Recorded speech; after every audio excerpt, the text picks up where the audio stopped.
L'éthique de la voile du mode 70, c'est courir sur la planète à armes égales, donc tous le même support pour l'être humain ressort. On va faire du large, du côtier, avec tout le panaché de la stratégie, de la tactique qu'on peut faire, donc sportivement c'est top. Et ça va permettre justement de faire des parcours qui nous emmènent dans des pays où on n'était pas allé. Ça sera une histoire que d'hommes, mais d'hommes que ce soit d'équipateurs ou de navigants. On a un produit qui est économiquement très intéressant, médiatiquement fort et avec un intérêt sportif qui est réel.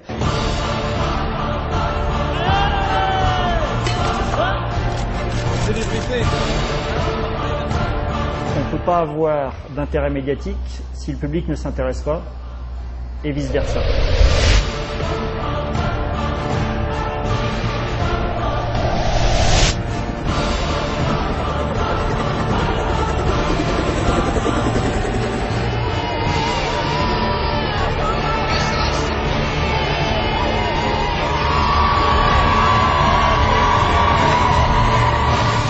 Chez Veolia, on cherche un circuit un petit peu plus international. On va pouvoir aller à la rencontre de nos collaborateurs et de nos clients à travers le monde.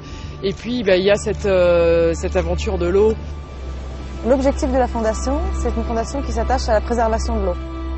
Pour nous, les enfants, c'est la génération future.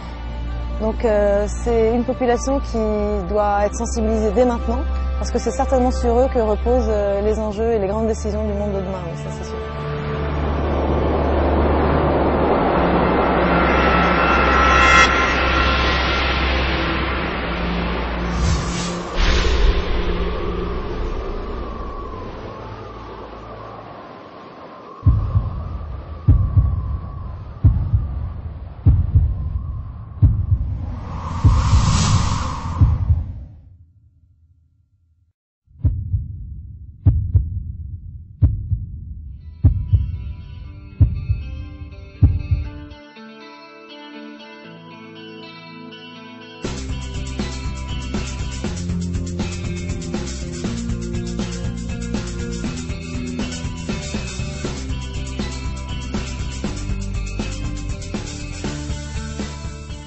Ça fait 1 an et demi qu'on entend parler de ce projet.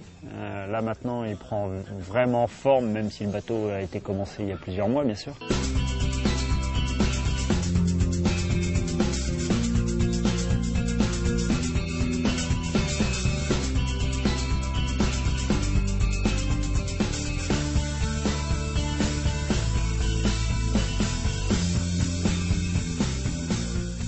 Celui-là, c'est le mode 70 numéro 3 de la série. C'est du multicoque, c'est de la compétition, c'est du haut niveau. C'est de toute façon formateur pour rester dans le rythme et continuer de travailler ses sensations. J'allais dire de l'acquérir, j'ose espérer qu'à l'âge qu'on a, on en a suffisamment.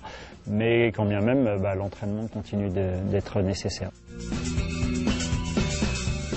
C'est vrai qu'on n'a pas rien fait en attendant que le bateau soit construit, puisqu'on a navigué effectivement sur le Décision 35 sur le lac Léman.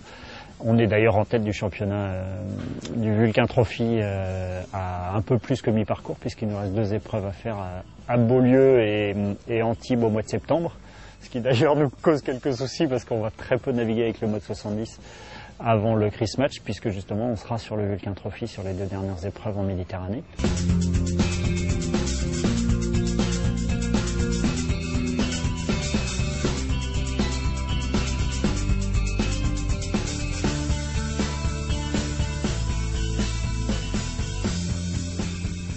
Ouais, mais sur des nouvelles couleurs, des nouveaux bonshommes, des nouvelles équipes. Non, je crois que ce sont des moments de toute façon importants pour le circuit mode en général. On est content pour Michel et Foncia parce que c'était les premiers, entre guillemets, à s'être engagés en janvier 2010.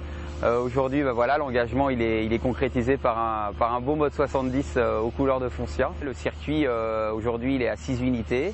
On espère être à 7 ou 9 d'ici la fin de l'année. Maintenant, c'est le jeu, on va avoir tous le même bateau, la même plateforme. On n'est pas dans le sport prototype, on est dans le sport monotype et on va faire beaucoup de sport et peu de technologie. Qui me va bien aussi parce que ça veut dire que quand on n'ira pas vite, c'est qu'on sera pas bon et quand on ira plus vite que les autres, c'est qu'on aura été meilleur qu'eux. Maintenant que le bateau est mis à l'eau, maté, le fabricant va pouvoir faire les tests qui sont prévus dans le protocole. Et puis à partir de là, on pourra mettre les voiles et donc aller faire du bateau à voile. Et ça nous gratte un peu, on arrête. Ça reste quand même des bateaux magiques qui sont impressionnants. Déjà là au port c'est quand même impressionnant. En navigation aussi. Ce qui est surtout génial avec une plateforme comme ça, c'est que ça permet aussi de faire naviguer beaucoup de monde, de les embarquer à bord, de leur faire vivre ces sensations-là. Je pense que là on rentre vraiment plus dans l'action, dans le vif du sujet, quand le monocoque, notamment avec un tour du monde en solitaire, est un peu voilà ce qui se passe au loin, mais vous n'avez pas la possibilité de participer de l'intérieur. Là, on va pouvoir le faire, notamment avec les collaborateurs de Foncia.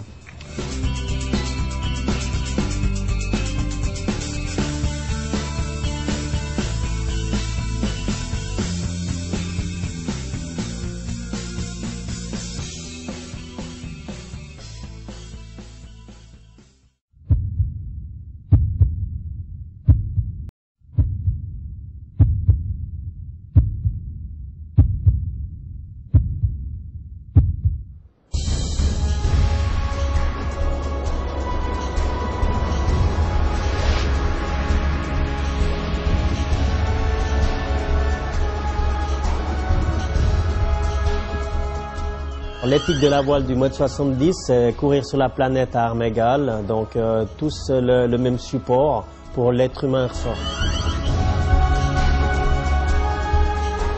On va faire du large, du côtier, avec tout le panaché de la stratégie, de la tactique qu'on peut faire, donc sportivement c'est top. Et ça va permettre justement de faire des parcours qui nous emmènent dans des pays où on n'était pas allé. Ça sera une histoire que d'hommes, mais d'hommes que ce soit d'équipataires ou de navigants.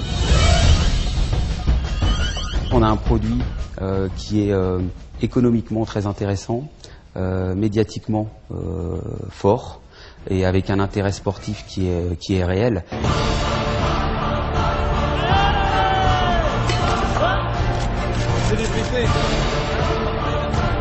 On ne peut pas avoir d'intérêt médiatique si le public ne s'intéresse pas et vice-versa.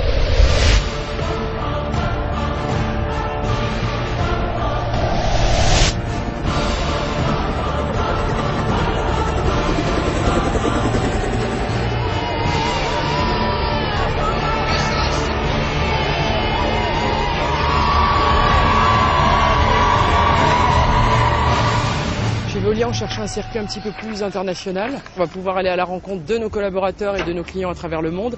Et puis il y a cette aventure de l'eau. L'objectif de la fondation, c'est une fondation qui s'attache à la préservation de l'eau.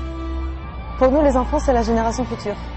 Donc c'est une population qui doit être sensibilisée dès maintenant, parce que c'est certainement sur eux que reposent les enjeux et les grandes décisions du monde de demain, oui, ça c'est sûr.